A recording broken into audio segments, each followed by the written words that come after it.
Greetings to the newest CHDS NPS cohort. We're excited to have you here. My name is Greta Marlatt, and I will look forward to meeting you in person. But in the meantime, I'm going to spend a few minutes talking with you about the various library resources that you have access to and talk briefly about some of the research tools. So let me go ahead and share my screen.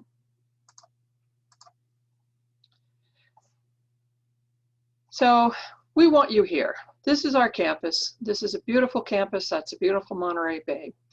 I know you're really tired of being stuck at home. We all are. So we look forward to when we can actually meet and greet personally on campus. But in the meantime, know that we're here for you regardless. So some important things to know from my perspective as your librarian. I'm here to help you in anything that I can. And that means you can contact me at any point for the resources, for the help, for anything you need. We're going to talk today about the Dudley Knox Library research tools and about the Homeland Security Digital Library. You'll often hear me or others refer to them as DKL and HSDL. So who am I and why am I the one that's here? Well, I've been here for over 25 years. I've been a librarian for longer than that. And I have a lot of experience doing research, teaching research, and helping people with their research, gathering citations, and anything else that's needed that's related to that. My background is I have a master's degree in library science, and I also have a master's degree in national security studies. So I have a fair amount of experience in the types of things that you're going to need help with.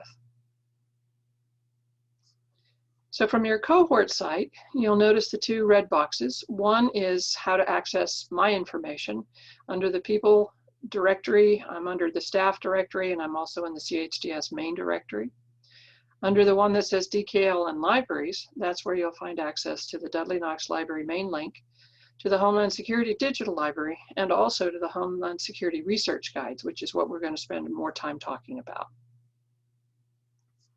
So how do you get in? How do you log into all these things? Well, you've just recently found out that you have an NPS account, but you've had your CHDS account longer. Your access to the CHDS account has already also been giving you access to the Homeland Security Digital Library. Those logins are going to be one and the same. Your NPS network account, which is where your email, your access to the VPN, it's also going to be your access to the Dudley Knox Library, to the resources that we provide, and to something called Interlibrary Loan, or ILL. Are there other passwords possibly? Yes, but that will depend on your needs, and we can talk about those separately. So the keys to success, as far as I'm concerned, is spending some time learning to use the library resources. We spend a fair amount of money trying to provide the best tools for the research and the education here at the school. We make sure that they're validated and focused and scholarly. All of those are important things that you're not going to find out on the internet at large. So while the resources we provide aren't going to be quite as extensive as those, they're still going to be a great place to start and very important. And the other key is going to be to ask for help as early and often as you need it. And that doesn't mean just for research. That also means for anything in the program. Talk to all of us. Talk to your OC, talk to each other, talk to your faculty. Come talk to me in the library, and we'll get you going in the right direction. So as I said, there's two different libraries that you need to be aware of. One is the Dudley Knox Library. The other is the Homeland Security Digital Library. Well, what's the difference? The significant difference is the HSDL is something where we have a team here at NPS, part of the center, that goes out and scans the internet every day looking for the types of resources that are open access, meaning anybody is allowed to have access to them without paying. We validate those, we ensure that they're coming from legitimate sources and that they're the type of information we think is valuable to make accessible to our users. The Dudley Knox Library, on the other hand, is the library for the Naval Postgraduate School. Within that, that means the resources we pay for are only eligible to the users of NPS, the faculty, staff, and the students. That means you. And so in those cases, that means somebody had to pay a bill. We've paid that bill, and we've made the information available to you. The Homeland Security Digital Library is a lot of policy, strategy, and management type documents. The Dudley Knox Library are things that come from databases, commercial entities, publishers, scholarly sources, etc. Both of them are going to be very important and valuable to you. So the NPS library services include a searchable database that covers quite a bit of information, specialized databases for searching for articles on your topics, a list of journals by title so you can determine if we have access to a particular journal, subject-focused research guides that are organized to help you find more specific information, and then your ability to request article or books for things that we don't own. So this is the Dudley Knox Library's homepage. You'll notice that box right in the middle. We call that our search box. It's also something that's called a metadata search. It goes out and searches across a lot of different databases. Not everything that we subscribe to, but a fair amount of information. So it's a great one-stop shopping to begin your search. But rather than starting on the library's homepage, which has links to a lot of things, I'm going to strongly encourage you to use the Homeland Security Research Guide. This is linked to from your course page, and what I'm able to do with this page is to develop a lot of these categories that you'll see listed under here. Each of these little drop downs gives you even more information. And so rather than cruising around on the library's homepage and trying to figure out where all the key things are, I've tried to gather them and make them more accessible to you through this page. So I would really encourage you to think about using it. This little link right here, the quick links, this is everything that you saw on the homepage. It's the search box. It's got the database list. It's got the journal title list, and it's got the link to the request article or books. So I've tried to make this a one-stop shopping for you. So in terms of using that search box, the library search, this is what it's for. You can come in here and conduct your search, and in this case, this is considered a Boolean search. My key terms with the word "and," meaning each piece has to appear. And then the asterisk here under the search tips just tells you that that's going to allow you to look for all the variations of the word. So in this case, prepare, prepared, preparedness, preparing, etc. And anything you put in quotes means it's going to have to find that phrase. So now let's explore your results. We did that search. We got a lot of results, far more than you're going to look at. So how can we filter those down to things that might be more useful to you? If you look along the side here, you'll see some options for ways that you can modify your search to filter it to get to more specific things. You can either include or exclude things. You can modify by date, and then you have some subsequent things down here that you can look at.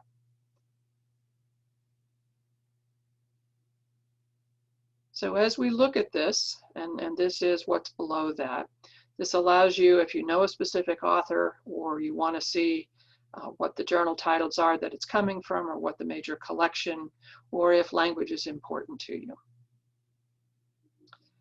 Up here is my ability to log in. This is going to be very important to you for a couple of different reasons. One, which will have to do with finding the access and being able to pin things, and you'll see some of that in another video, but also to be validated to have access to the resources that we have to control and make sure that not everybody can get to them. So that signing in will take you to a screen that looks a little bit like this. You're going to use the current NPS students and faculty link, and it will take you to this. And you'll see this every time you're trying to log in to the campus network, because this is where you're validated. You put your credentials in. It's your username is everything up to the @ sign on your email address, and then your password. That same thing is going to be important to you because it's also what you're going to use for the VPN, for the remote access. And you've already been learning about that. It's the software that's on your computer, and then the Duo Mobile, which is on your phone, so that it's a dual authentication. The difference is if you're logged in through the library site here, this means that you'll be validated into anything that we've paid for when you're coming through the library site. When you've logged into the VPN, that means when you're on the internet, It doesn't matter whether you go through the library site. If you're out in Google or Google Scholar and you access something that we've paid for, you will be validated in. So when you know a journal and you want to know if you have access to it, you know the title of the journal and you want to find out, does the library have access to it? Either because you've discovered it while you've been doing research or because somebody has suggested it to you. Here, under journal titles, you would take you to here. You would type the title of your journal in, or you can actually put key terms in if you were interested in emergency management and you wanted to know, are there any journals that have that title? Then it will give you the options, show you what you have found. And then when you go in and look at it, you just need to learn to read the information that's listed here. How far back or how current does the access go? Are there any limitations to it? You'll notice on the first one, there's an embargo. So while they can index it, they can't provide the full text for the current year and 6 months. You'll also notice in some of the databases this get it at NPS option. And that's what's interacting back with our database, our catalog, to find out if we have access to something. So here's an example. This is ProQuest, which is a significant database that will be something you'll become familiar with, and it'll be very important to you. And as we look at this, you'll notice that we have full text option for this article, so I'll have immediate access to it. But this one, it only has the get it at NPS. So what I would do with that, if I was interested in it, I would click on it. It would take me out to show me, does NPS have access to that through an alternate source, or can I request it? Let's also take a quick look at the search strategy up here at the top. This is a fairly extensive search. This has got the quotes, it's got the Boolean and, which means all the pieces have to be included. It's got the or in parentheses, which means my results must have the phrase emergency management, and then those results can have either first respond, responders, etc., or police or fire. And I also want RAID. And I want chemical, but not, and plans, but not fusion. So this is where I have the and, the or, and the not, which is the Boolean operators, and you'll learn more about that in another video. So when you find things that you want, and they aren't things you can immediately get to by yourself, either because you need to be validated and we don't have access, or you are validated, but we don't have access. So the validation part comes first, then the subsequent part is, do I have the ability to get this thing? Does the library own it? Is it something that's in print? This is what you're going to use, the request article or book link. And this is in the research guide, and these are in other places on our page. So the very first time you go there, it's going to ask you to validate in. And the first time you use it, it'll take you to this form. I need you to go in and fill out that form, whether you're using it right now or not. Please do that so that you can include the pieces that you need. So it's really important when you put your name in that after your last name, you put -DL. That's just a clue for our staff that you're a distant student, you're not here, and you can't come by and physically pick up the item. We need to mail it to you. The email address that you choose to put in, your email address doesn't have to be your NPS one. It can be a work one. It can be a personal one. It just needs to be one that you pay attention to. A daytime phone number, again, that can be whatever you want. It's just if we have a question, we need to be able to contact you.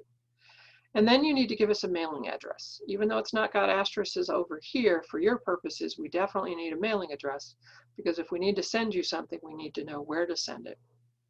Your status, please put distance student, and then your department, please put 692. Again, you'll only have to do that once.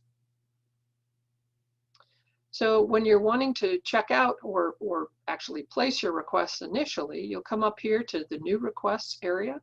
You'll pick the appropriate form and fill it out. Then once the item has been received, you'll get an email that says the item, if received electronically, you'll get an email that says the item has been received. It'll direct you to log back in. You'll come here to where it says electronically received articles, and you'll see the items sitting there like this. They'll be available for you to download at your convenience, and they sit there for about 30 days. so you don't have to worry about going to it quickly. They are yours to keep at that point. If it's something that you either are borrowing a physical copy from us or from another library, then we will be sending it to you in the mail, and you will need to return it to us based on the due date that's on the item. For the things that NPS owns, our checkout policy is 90 days plus 4 renewals, so you can have things for a very long time. However, if we have to borrow them from another entity, we're at the mercy of how long they are willing to let us have it. Sometimes that's only a few weeks or a month, with sometimes renewal options and sometimes not. So it's kind of all over the map. If you request that we borrow something on your behalf, and once you get it, you notice it's going to be important to you and you think you want to have it long term, longer than what we perhaps can have it based on the library we borrowed it from, then send me an email and tell me that you really think we need to buy this for the collection. And what we'll do is in the background, we'll work on purchasing it, adding it to our collection, and then we can make it available to you. And you'll have it for longer than what we can borrow it for through the ILL process. But if you want to change your information, you'll come down here. If you move or change an email address or phone number, let us know. And then if you want to try to renew something, you can check here under the checked out items. You can see what the status is, when it's due. And if you want to try to renew it, this transaction number is hyperlinked, and it will take you to an option that looks like this. And you can request a renewal or clone the request if it's out of date. And then we will ask to see if we can borrow it again or else get it from another library. So don't hesitate to use that, especially for things that we own, obviously. But if there's things that you need that we don't own, we'll do our very best to get them for you. The turnaround time on that is typically, if it's a journal article, it's usually a week or less. If it's a book, it may take a few weeks because we have to get it from the other library and then we'll have to mail it to you.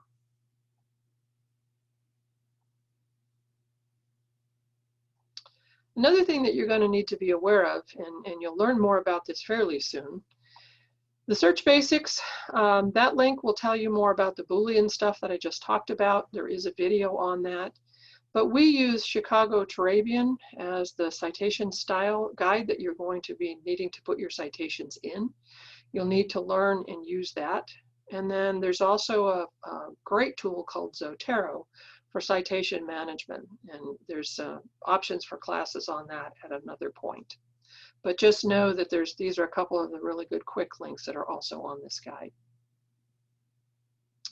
I've mentioned a couple of times that there are some how-to videos, and they are on this guide under this link right here. You can go in and take a look at those. They're available to you at any point.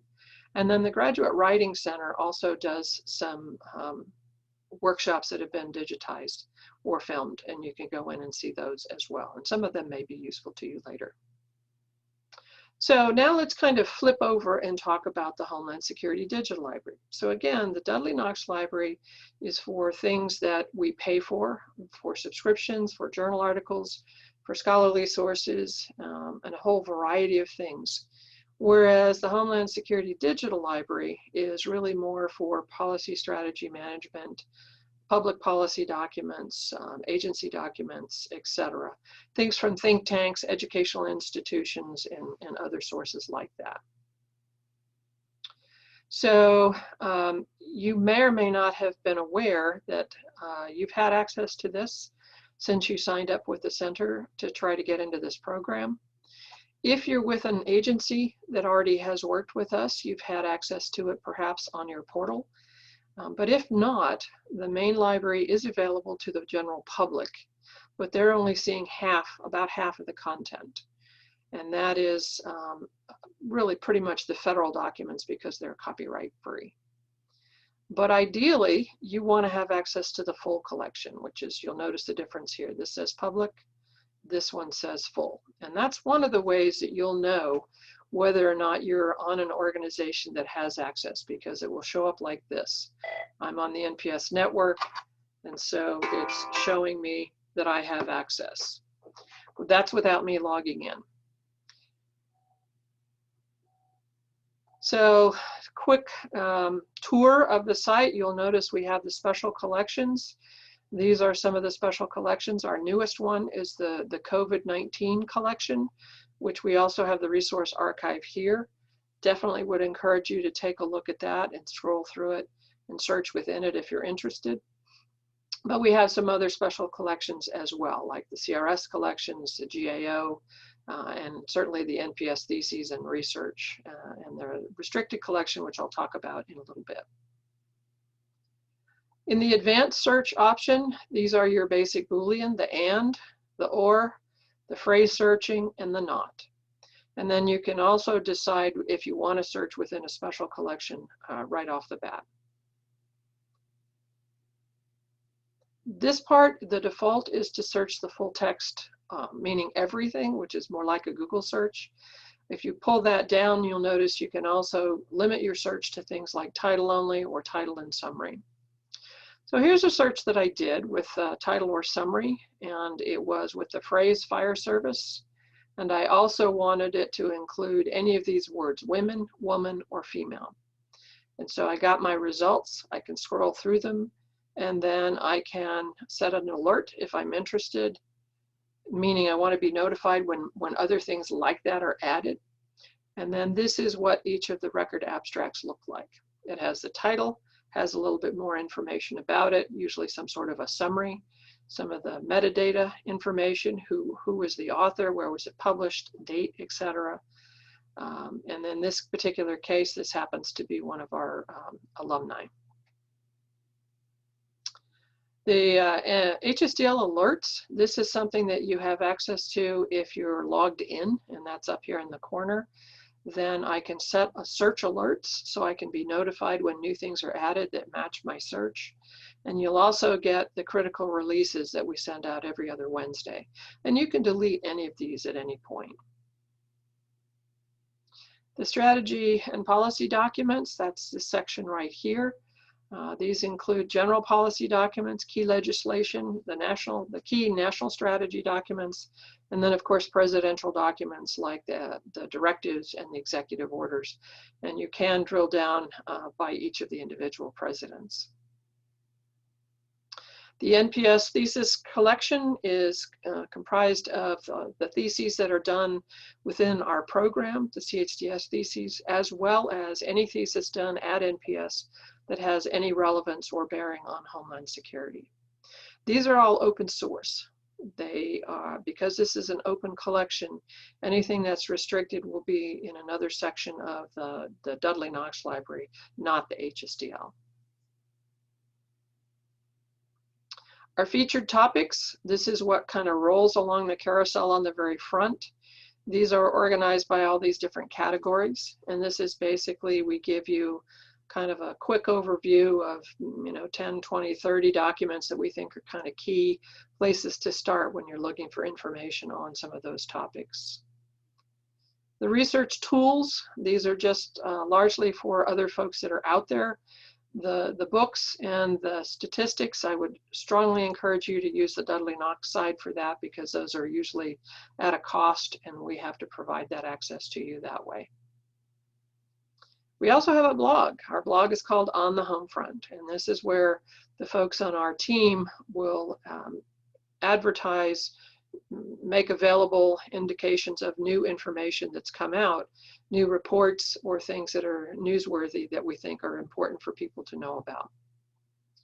And then the last thing is we have our timeline, which is where we try to keep track of some of the major events. They have to be significant. They're obviously not going to be every event that happens, but the significant events, and we will add information not only basically under the read more, what happened at that event, but also any related documents that we might get access to and have added.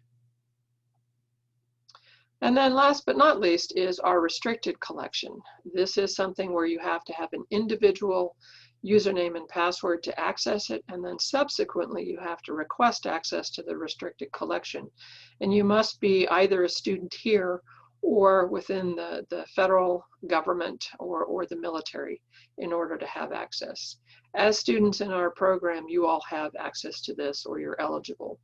And when you take the intelligence class, you'll need to probably get access, because this is where we put things that have FOUO, or official use only, or LES, law enforcement sensitive. And so there's a fair number of sources in there as well.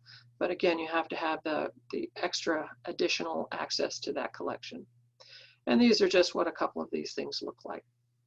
So to just kind of wrap it up, I am your liaison, and I am not that old lady librarian, though I might be old. I'm really more kind of on top of things. I know I'm pretty conversant with the web, searching the web. I'm available, I'm on my phone a lot. I always have some sort of a tool with me for access. So you can contact me at all kind of hours. I don't just do an 8 to 5 type of job. Please feel free to contact me. Here's my contact information. Whoa, lost it. Sorry. There's my contact information. I'm available on my office phone. My cell phone is pretty much always with me. My email address, or certainly I'm available on Slack. So as I said, I look forward to meeting you. I look forward to working with you, and I know you're going to be enjoying this process. So thanks again for stopping by.